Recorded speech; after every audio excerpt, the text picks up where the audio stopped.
Oh, welcome everybody. This is Angela Coulter and Sarah Sieg Avignoni. bringing you as part two of this week's Ascended World. We did not really publish the first one because there was a lot of stuff that needed to be resolved. But anyhow, so I wanted to come back on, and I knew yesterday we'd gotten that it was going to be another part of this. And I think it was having to be these steps. We had to let go of that huge agreement of agreements first, right? And then I Right. had this amazing meditation. And then last night I was talking to Kathy Guido, who for anybody here or listening is another Trinity instructor, Trinity. And we were talking about what you and I had talked about because she had had a chance to listen to it. And we were talking about how, like, the whole thing with our parents, spouses, and our kids, and that underlying agreement of tolerance or the belief of tolerance. And I'm like, but there's something I said, and I feel really much better, and everything shifted. I'm like, but there's something else that I feel like is sitting there. So we were sort of poking around at it for a while. Well, then I was able to start looking at the stuff that it had no emotional charge anymore, right? Like there was no Right. irritation, right? Right. So I was just like, so, okay, so let's look at my mother, like she was talking about her mother who has dementia, and so like and her interactions that she's with them and da da. So it's like, okay, so let's talk about my mother and like so I observed that, like she talks about all this stuff and it's just I have no resonance with it. And I was talking about how we were talking about like reflection. I'm like, but there's no reflection in anything that she talks about because it's nothing I have any interest in. It's nothing that I connect with in any way. And then I was like, oh, but wait a second. And we were talking about this. Remember, I said there was like this one little thing that I felt like was sort of like skirting around the edges that we just couldn't get our fingers on. I'm like, so the majority of people know how, like, the majority of people connect in that way, right? So this is where we started. They can, like, we have a lot of people that connect over drama, right? Like, oh my God, did you hear about that catastrophe? Or did you hear so and so has cancer? Or, whatever. And like the focus is on the negative things, right? So Right. that's the first big habit for people to change. And then I said, so I get that when I'm in the presence of somebody who's like that's just the way they know how to connect, right? Then I said, well, but then what's the issue with me having that belief that I have to have tolerance because that's a judgment too, actually, to say I have to have tolerance is a judgment, right? Because it means I have to tolerate something that is not, not something, which is a judgment of right or wrong, good, bad, or whatever. Right. So and I'm like, well, so what's our expectation when we have a conversation? When we go back to the expectation thing that you and I talked about, a couple weeks ago. So our expectation is to be nourished by the conversation, isn't it? Right? And I'm Right. like, so Kathy and I were started talking about this and we are like, well, so that's an expectation number one, right? And number two, then what you're still doing is you're still externalizing the need for nourishment from outside of you, right? So we have that completely embedded into our communications with other people. Right. And we judge them based on whether we feel nourished by a conversation or not nourished by a conversation, Or which is diminish. totally Yeah. or diminished, which is still, of course, it does come back to the me, right? Of because I'm still externalizing the need, and that goes back to what we were talking about yesterday on that belief that the fear of being alone, right? Which means you wouldn't be nourished at all. Right. But that would mean that we have to, like, that would mean that we're still dependent on that Right. nourishment, even as subtle as. So then I was like, Right. oh my It's God, still that's so, external. yeah. So the key then is like, well, because this is one of our most deeply ingrained habits is having to talk, to communicate. Right? And when I was looking back at, yesterday morning when I said I was getting all these like weird downloads of, like from Lemuria, right? Like the remembrance I had from Lemuria. It had like when I had the regression, hypnotherapist on it, it was like we were all connected. There was no separation. There was no identity. And then we created separate manifestations of representation, right? And we were still connected as one. And then we became more distinct, but we were still telepathically connected. And then we took that step where we became really separate and dense, and we couldn't hear each other, or we couldn't feel each other anymore. And that's where we created language of sorts. Right. Externalized ways to connect. So it goes all the way back to that we have had this ingrained in us when we're here. So the key is this resolution, I think, to almost like we have to erase everything back to that point to say we're always connected, right? Which we know. Right. And to also know that we don't need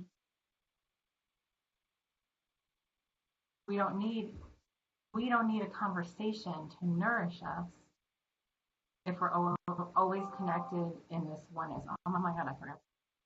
These things coming in right now. Right. Obviously, we're getting dinged. It's like ding, ding, ding, ding, ding, ding. So it's like finding a way for us to, and it's not like we have to stop talking, but it's like it's for us to stop becoming dependent on the communication via conversation. Right. It's like redefining the nature of the conversation.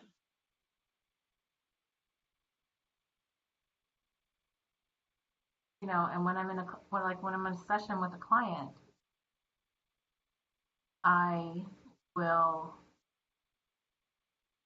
and I always say that, and it's like something that I've heard myself say it, and I know it, but I've not really thought about it, is that I always connect with the individual's higher self, and I'm listening to their higher self more than the words that the person is saying, because the higher self is being more true to what the situation is. Right. Right.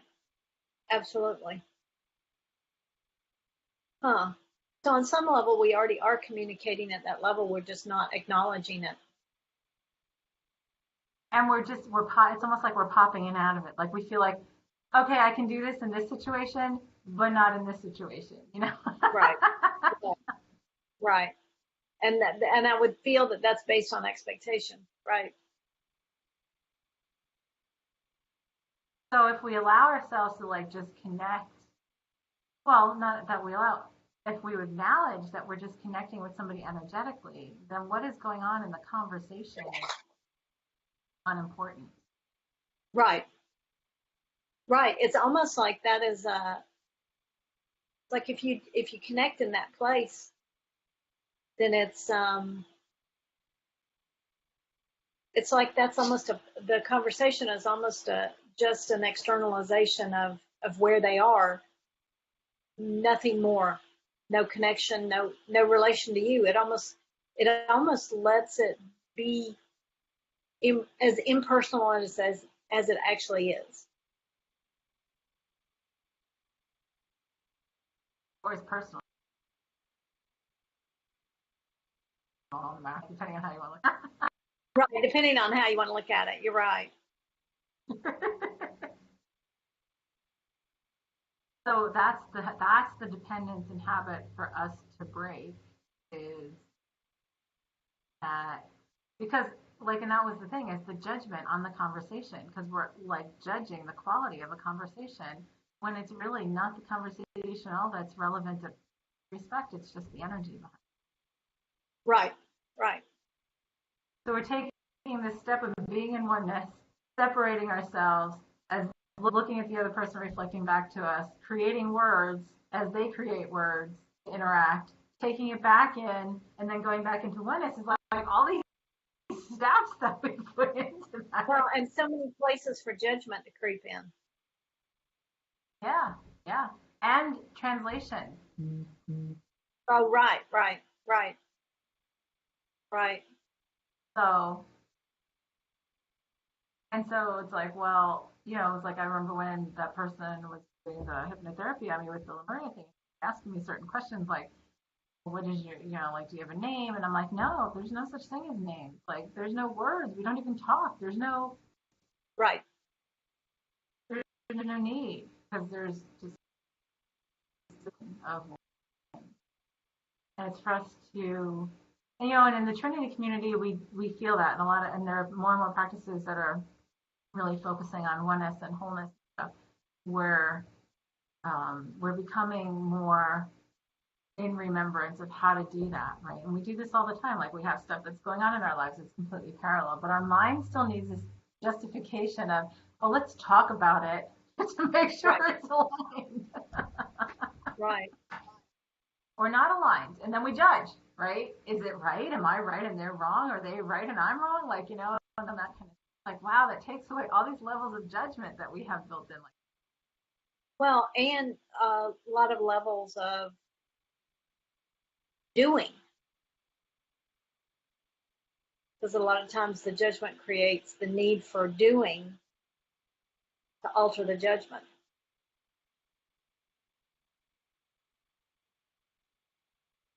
maybe, I think maybe this part of today is just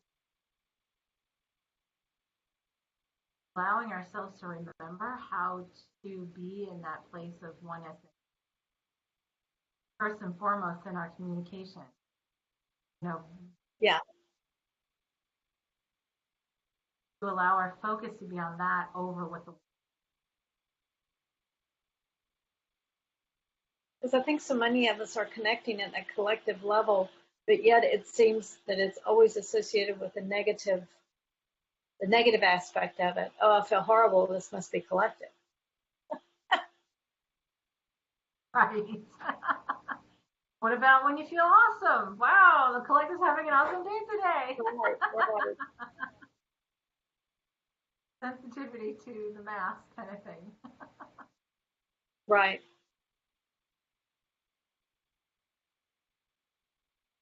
Yeah, I mean, I can see the potential of such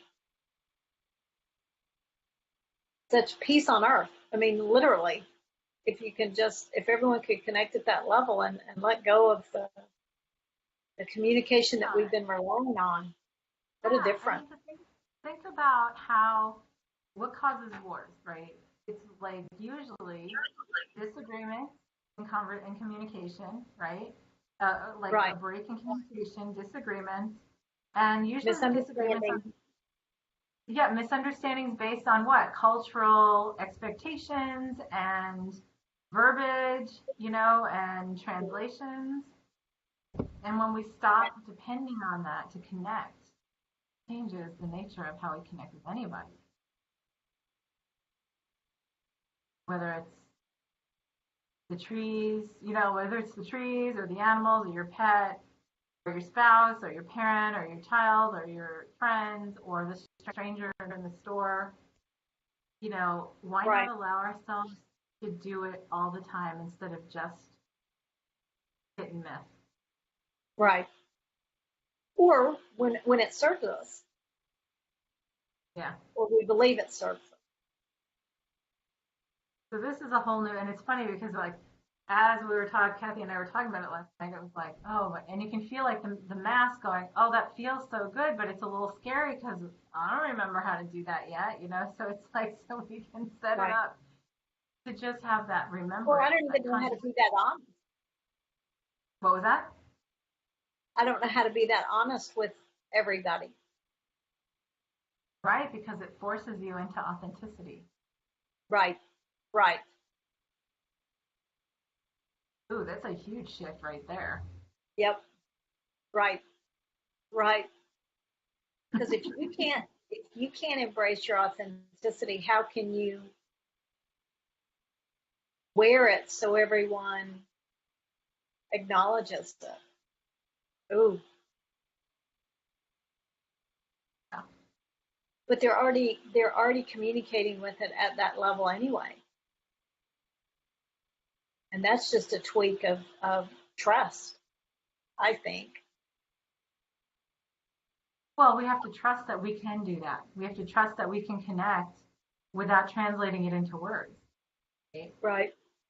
Like, because now I think that's what I've been doing a lot is I know the answer to things because I connect with somebody, but I still verbalize it because it's almost like we're in such a habit of that verbalization that it's like, oh, but I've got to make sure that's right. That's right, you know? Right. Right.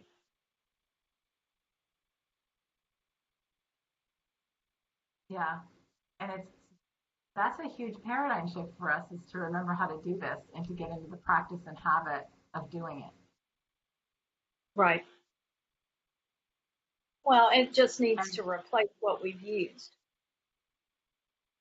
well, and also to not so the other step is what I'm getting is also not to judge that, right? So people who call themselves empaths are those who are naturally attuned to that connection, right? Hmm. Um, Right. and we fight it and we talk about it culturally as if it's a bad thing because people say it's overwhelming and whatever and I what we talk about this all the time in Trinity and how to shift that so that you're not overwhelmed, that you can recognize the energy of somebody else without taking it on for yourself. I mean, because you can do that.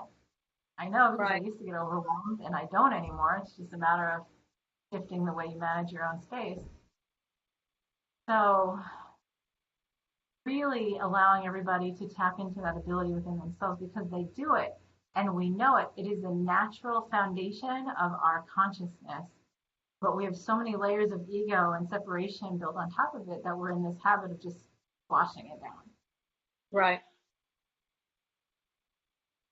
And instead of it being a curse or, whatever, those who have natural attunements to it have this opportunity to shift their energy around it, sell in that.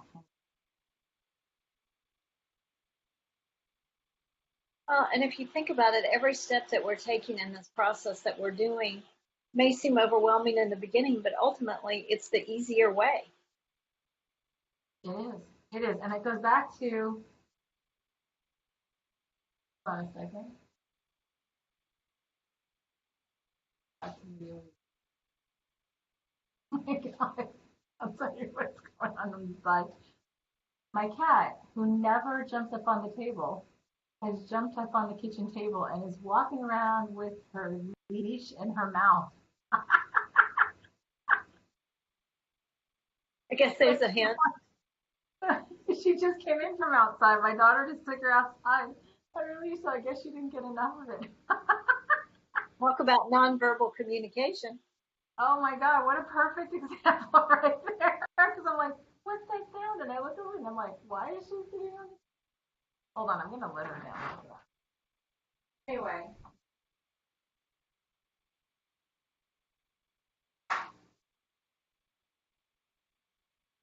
The only reason for anybody watching, the only reason it makes me nervous is that she's got a motor skill.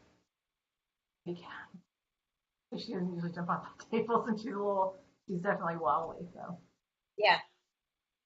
Anyway, so yeah, nonverbal communication right there. She's just sitting there on Right. top of her leash looking. So, and that's how we learn. And by the way, once we allow ourselves to do that, like I said, we can connect with anything and anyone. And that's the nature of energy healing and connection and oneness. Right. Simplicity in its ultimate form. Right. And then if you're just connected, you're connected. And the words are completely irrelevant. There's nothing to judge. Right.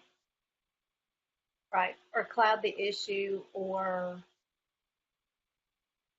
misconvey. Yeah. That's great. What a big, yeah, like another big clip of freedom right there. I know, it really is. Like, I don't have to, like then we don't have to, like, and I think like, why, like, how do we not see this before? I'm like going because we're already practicing it. We're practicing it in this, Right, in the work that we do, this kind of work that we do. But it's like, why is it only like sometimes and not in everything? right. I connect to my cats. I connect, I already do that. I connect to the trees. I was sitting outside with my cat before in the yard and connected to the trees, and they all have the equal kind of things to say in consciousness. And the feeling I have learned from nature and from animals is so much more pure in its communication than words ever are. Oh yeah, yeah, absolutely. So, and Minerva apparently agrees. She's over here, Louise.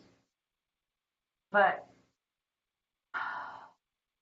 so it's okay. So I guess our clearing is whatever, or our solution, healing, or whatever you want to call it, is to allow ourselves, like well, why do we even use words? To do Oh what we yeah, have going. yeah. I guess we Just probably shouldn't. like that's the trick. Ah, nah. You fell. Gotcha. Try it again. So yeah, just that. Just remembering that. Being conscious and observant of and knowing how to exist in all facets of our life in that. I mean, and that's that whole true independence because that's going inside to connect and communicate Right, versus externalizing right. it. Ooh, this feels so yummy, actually, in your I words. know. What I keep hearing is conscious connection. Yeah.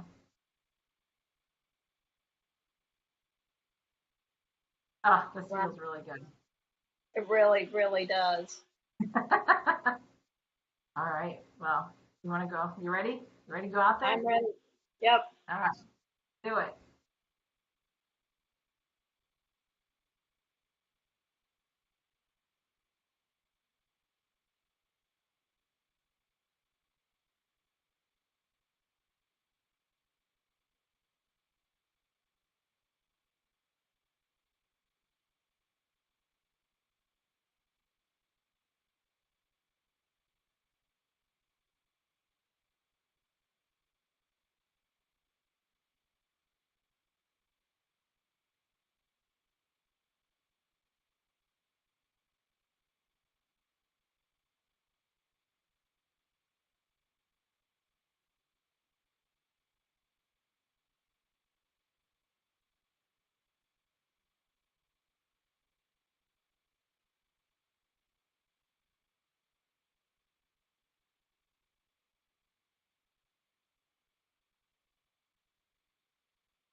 saw something really interesting out there. Yeah. It had to do with something you mentioned that yesterday. Um, I kept seeing attempts to communicate with other lifetimes, trying to establish a connection back here. And it's like we keep trying to establish that connection in a form of communication like we communicate here, and it's just intrusive and cumbersome and it not very successful in my opinion. And if we connect to it in this way, the communication just becomes a part of who we are, and it allows that broadened perspective of ourselves that just increase the flow. And I mean it's like it's no longer intrusive. Yes. Yes, I saw almost the exact same thing. And you know you could even take it that step further with those that aren't here anymore. It's the same thing, that same level of communication.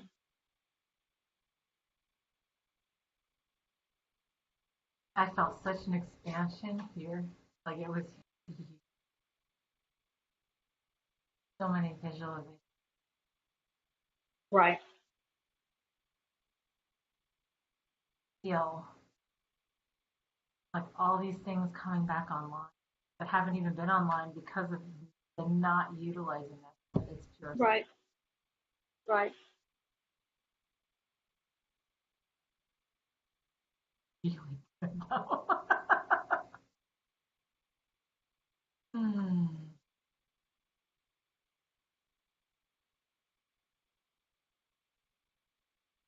That's pretty amazing that out there. Mm, yeah.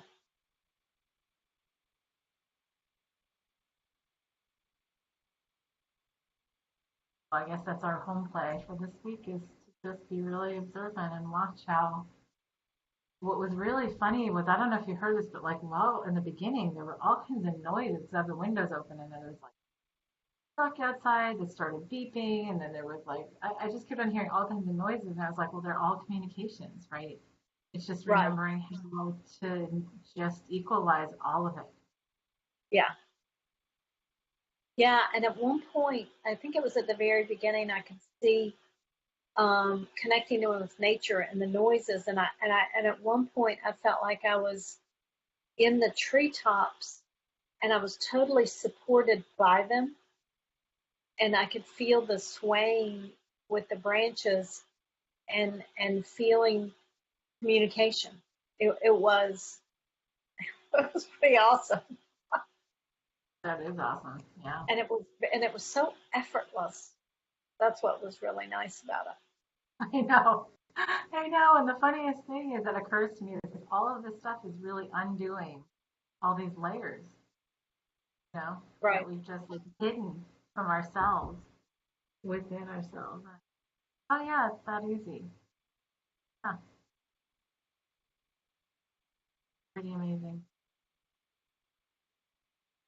Oh, well, thank you, everyone who's listening, live or on replay.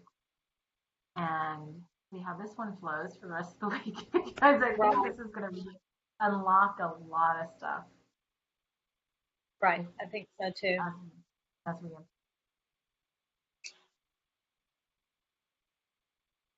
it's yeah, conscious communicate.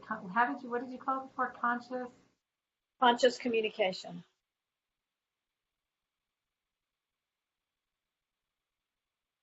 is energetic communication.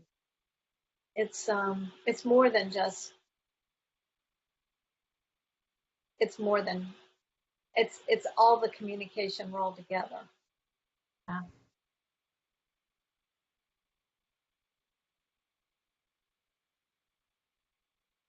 so simple.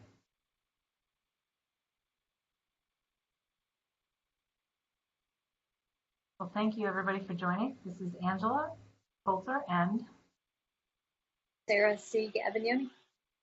And we'll see you next time on the Ascended World.